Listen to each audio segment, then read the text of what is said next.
Chapter 3 Pigeons in the Sky. The next day was Sunday, and, of course, the schoolhouse was opened and everyone went to church. Mrs. Woodlawn brought a bunch of her autumn flowers to decorate the desk. She had driven over early with her husband and Mr. Tanner to open and air the schoolhouse, which had been closed since summer. The children followed on foot. They had a mile to go, across a field and along a dusty road. They rubbed their feet through the tall grass by the schoolhouse to take the dust off their Sunday shoes. People from all the surrounding farms and homesteads had come to hear the circuit rider speak. Even Sam Hankinson was there, sitting in the back seat with his 3 little half-breed children about his knees. But his Indian wife stayed outside. Caddie peeped at them curiously through her fingers when Mr. Tanner's prayer grew very long. How would it be to have an Indian for a mother, she wondered. Then she looked at Mrs. Woodlawn, so fine in her full black silk, with a cameo brooch and earrings and the small black hat, and she was glad that this was Mother. And yet, she thought, she would not be ashamed of an Indian mother, as Sam Hankinson seemed to be ashamed of his Indian wife. The next day the circuit rider rode away on his horse. Father set his clock upon the shelf to be mended later, and life went on again as usual. But now the children began to talk about when Uncle Edmund would come, for Uncle Edmund always came with the pigeons in the fall. He made his annual visit when the shooting was at its best, for he was an eager, if not a very skillful sportsman. Mrs. Woodlawn sighed. "No one can say that I am not a devoted sister," she said, "but the prospect of a visit from Edmund always fills me with alarm. My house is turned upside down, my children behave like wild things, there is nothing but noise and confusion." "But, Ma," cried Tom. "Don't 'ma' me, my child," said Mrs. Woodlawn calmly. "But, Mother," persisted Tom, defending his hero, "Uncle Edmund knows the most tricks." "And jokes," cried Caddie. "Remember when he put the hairbrush in Caddie's bed?" shouted Warren. "And the time he put a frog in a covered dish on the supper table? And when Mrs. Conroy lifted the cover?" "That is enough, Tom," said his mother. "We remember Uncle Edmund's tricks very well, and I've no doubt we'll soon see more of them." But she looked forward to her younger brother's coming just the same, and when the pigeons came and there was no Uncle Edmund, everyone felt surprised and concerned. One night when they went to bed, the sky was clear and the woods were still, but when they awoke in the crisp autumn morning, the air was full of the noise of wings, and the flocks of birds flew like clouds across the sun. The passenger pigeons were on their way south. They filled the trees in the woods. They came down in the fields and gardens, feeding on whatever seeds and grains they could find. The last birds kept flying over those which were feeding in front, in order to come at new ground, so that the flock seemed to roll along like a great moving cloud. "The pigeons have come!" shouted the little Woodlawns. "The pigeons have come!" Even baby Joe waved his arms and shouted. Tom and Warren armed themselves with sticks and went out with the hired men. But for once Caddie stayed indoors. She liked hunting as well as the boys, but this was too easy. This was not hunting. It was a kind of wholesale slaughter. She knew that the Indians and the white men, too, caught the birds in nets and sent them by thousands to the markets. She knew that wherever the beautiful gray birds went, they were harassed and driven away or killed. Something of sadness filled her young heart, as if she knew that they were a doomed race. The pigeons, like the Indians, were fighting a losing battle with the white men. But John Woodlawn was not a glutton as some of his neighbors were. He said to Tom and the hired men, "There is not much grain left in the fields now. Drive the birds off, and keep them from doing harm as well as you can, but don't kill more than we can eat. There's moderation in all things." And so that night there was pigeon pie for supper. But on the woodland farm no more birds were killed than could be eaten.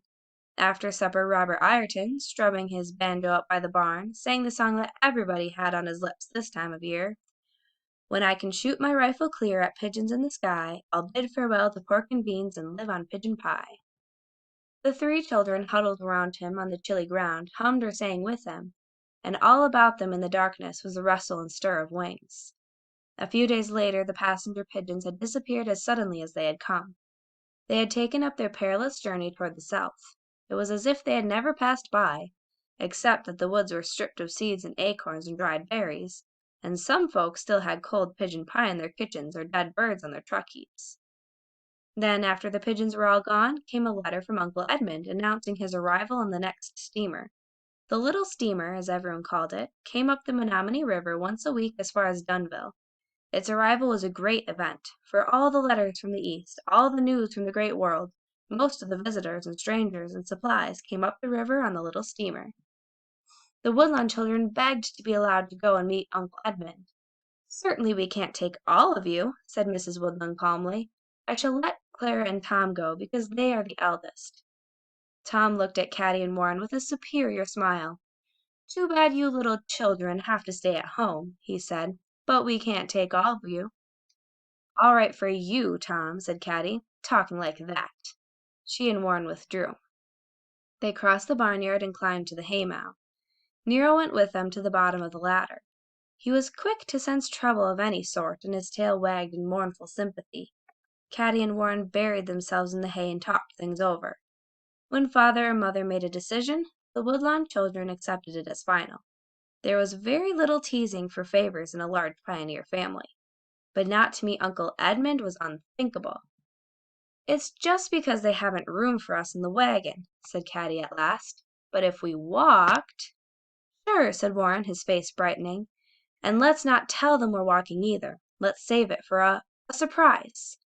"Or maybe we could take one of the horses," suggested Caddie. "Pete's the fastest," said Warren. "Better take Betsy. Pete always runs for the low shed behind the barn and scrapes us off." "Sure," said Warren. "We'll take Betsy." When the time came to meet the steamer, Clara and Tom, in their Sunday clothes, climbed into the wagon behind Mr. and Mrs. Woodlawn. Tom was a little sorry for Caddie and Warren, but he couldn't resist a smirk of satisfaction. Only, strangely enough, Caddie and Warren did not seem as depressed over being left behind as they should have been. They stood beside the wagon, grinning like two Cheshire cats. Hetty and little Minnie stood with them, looking properly wistful. The moment the wagon started, Caddie and Warren made a beeline for the barn to get old Betsy and ride across the fields and through the woods. Hetty saw them go, an instant realization of what they were going to do flashed across her mind. Here was something important to tell. "Father! Mother!" she shouted, running down the lane behind the wagon. "Stop! Stop! Father! Mother!" But her voice was lost in the rattle of wheels, and in a cloud of dust the wagon disappeared. Across the field in the other direction flew Betsy, the black mare, with only a rope and halter, and Caddie and Warren clinging like monkeys to a bare back.